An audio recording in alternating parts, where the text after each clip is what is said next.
students. Good afternoon, teacher. Welcome to scholarship, and subject for today is, as you know, that is English.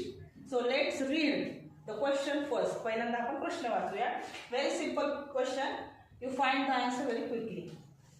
Write proper related word.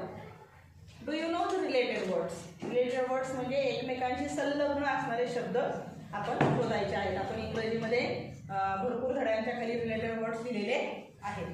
ठीक आहे. So we have to find out the related words to which word. कोणत्या शब्दाशी निगडीत आपल्याला शब्द शोधायचा आहे ते पाहायचं आहे पहिल्यांदा. तर या ठिकाणी आपण डायग्राम पाहिल्यानंतर आपल्या असं लक्षात येते की मध्यभागी एक शब्द आहे आणि कडेला त्याच्याशी संलग्न इतर शब्द आहेत.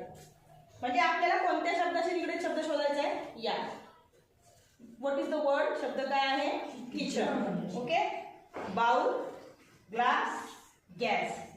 We want to find out this word. एक शब्द आपल्याला शोधायचा आहे. Let's read the option first. TV, pan, toy, book. Every time keep in mind, नेहमी एक गोष्ट लक्षात ठेवा, पर्याय वाचताना क्रमांकानेच पर्याय वाचायचे. मी पहिल्यांदा टीव्ही नंतर टॉय वाचला का.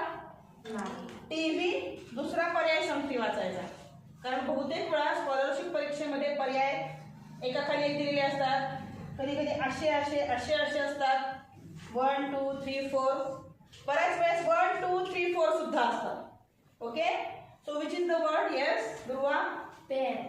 पॅन. पॅन म्हणजे आपण एखादा अंड वगैरे तळायला किंवा तवे पण आहेत त्याला सुद्धा पॅन म्हणतात. पहा, टीव्ही काही किचनमध्ये नसतो. टॉय खेळणी किचनमध्ये सापडणार नाही. बुक सुद्धा किचनमध्ये नसते. किचनमध्ये असणार आहे पॅन. त्यामुळे आपलं उत्तर काय येणार आहे. Pan. आणि पर्याय क्रमांक, आपला पर्याय क्रमांक किती येणार आहे. 2 पर्याय क्रमांकाला आपल्याला गोल करायचा आहे. Thank you. Thank you. Good afternoon students. Good afternoon, teacher. Welcome to scholarship, and subject for today is, as you know, that is English. So let's read the question first. पहिल्यांदा आपण प्रश्न वाचूया. Very simple question. You find the answer very quickly.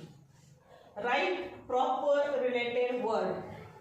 Do you know the related words? Related words म्हणजे एकमेकांशी संलग्न असणारे शब्द आपण शोधायचे आहेत. आपण इंग्रजीमध्ये भरपूर धड्यांच्या खाली रिलेटेड वर्ड्स लिहिलेले आहेत.